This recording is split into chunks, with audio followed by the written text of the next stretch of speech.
Welcome to Mittals kitchen. તો આજે આપણે ઘઉંના ફાળામાંથી ખીચડી બનાવીશું, જે ખૂબ જ ટેસ્ટી અને હેલ્ધી છે. તો ચાલો આપણે રેસીપી સ્ટાર્ટ કરીએ. તો આપણે ગેસ પર એક પેન મૂકી દીધું છે.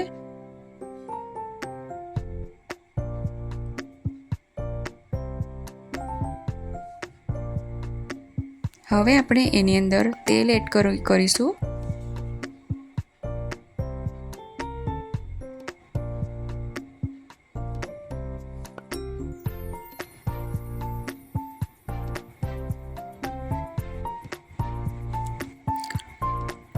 ત્રણ ચમચી જેટલું આપણે તેલ લઈ લીધું છે.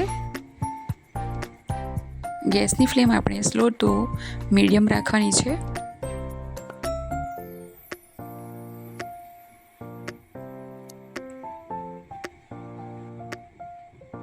હવે એની અંદર આપણે અડધી ચમચી જેટલું જીરું એડ કરીશું. જીરું ફૂટવા લાગે પછી આપણે એની અંદર એક મોટો કાંદો લઈ લીધો છે સમારીને, એ એડ કરવાનો છે.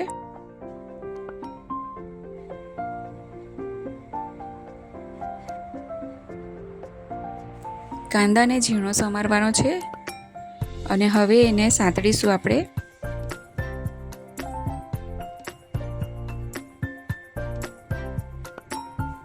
પિંક બ્રાઉન જેવો થાય ત્યાં સુધી આપણે કાંદાને સાતળવાનો છે.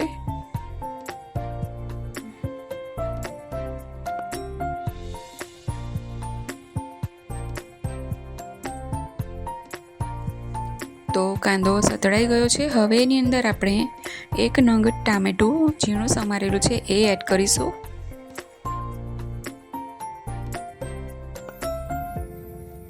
સાથે જ આપણે 8 થી 10 પાન કઢી લીમડાના એડ કરવાના છે.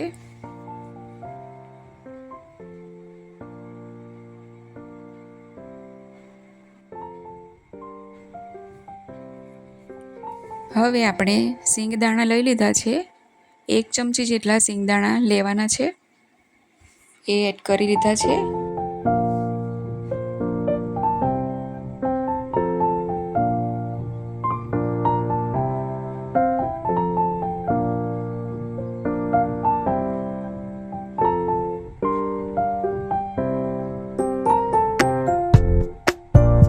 જોઈ શકાય છે ખૂબ જ સરસ એવા ટામેટા સોફ્ટ થઈ ગયા છે. હવે આપણે એની અંદર મસાલા એડ કરીશું. હમણાં હું આદુ મરચાં અને લસણની પેસ્ટ લઈ લીધી છે, એક નાની ચમચી જેટલી લીધી છે. તમને જો તીખું ગમતું હોય તો તમે વધારે એડ કરી શકો છો. સાથે જ આપણે 5 ચમચી જેટલી હળદર, 5 ચમચી જેટલું લાલ મરચું પાવડર અને સાથે જ આપણે ધાણા જીરું અને ગરમ મસાલો પણ એડ કરી લીધો છે. હવે સ્વાદ પ્રમાણે આપણે મીઠું પણ એડ કરવાનું છે. હવે બધું બરાબર મિક્સ કરી લેવાનું છે.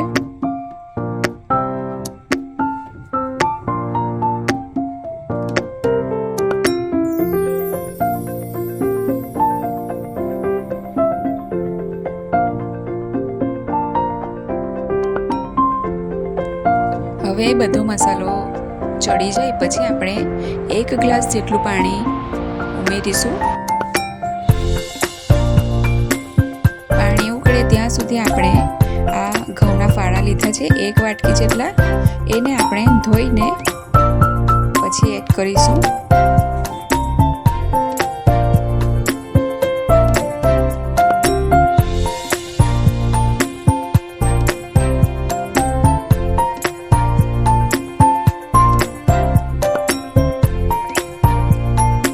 પાણી ઉકળે ને ત્યાં સુધી આપણે રાહ જોવાની છે. પછી જ આપણે ઘઉંના ફાળાને ઉમેરવાના છે.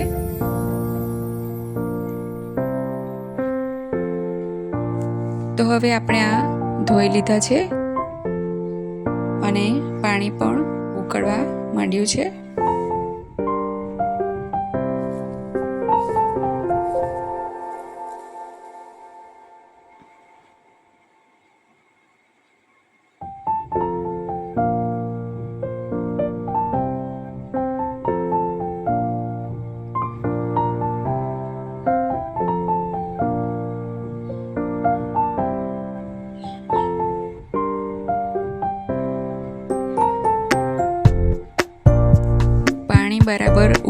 પછી જ આપણે ઘઉંના ફાળા એડ કરવાના છે.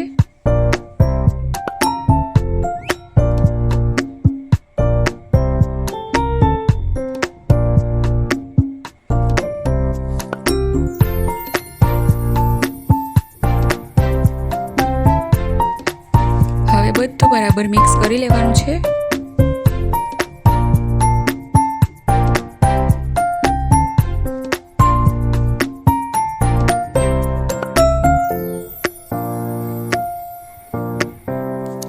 અને ગેસની ફ્લેમ એકદમ સ્લો કરીને ઢાંકણ ઢાંકીને આપણે એને થવા દેવાનું છે. વચ્ચે વચ્ચે આપણે જોતા રહેવાનું છે. દાણો ચડી જાય ત્યાં સુધી આપણે એને કૂક થવા દઈશું.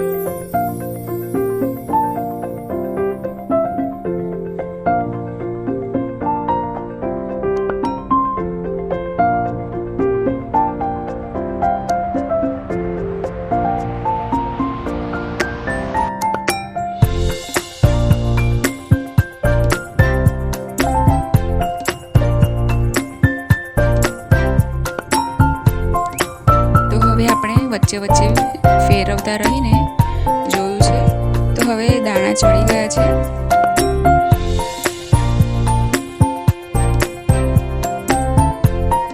અને ગેસની ફ્લેમ આપણે ઓફ કરી દઈશું. તો હવે રેડી છે આપણી ઘઉંના ફાળાની ખીચડી, જે ખૂબ જ ટેસ્ટી અને હેલ્ધી છે, જેને હું અહીં દહીં સાથે અને શેકેલા ચોખાના પાપડ સાથે સર્વ કર્યું છે.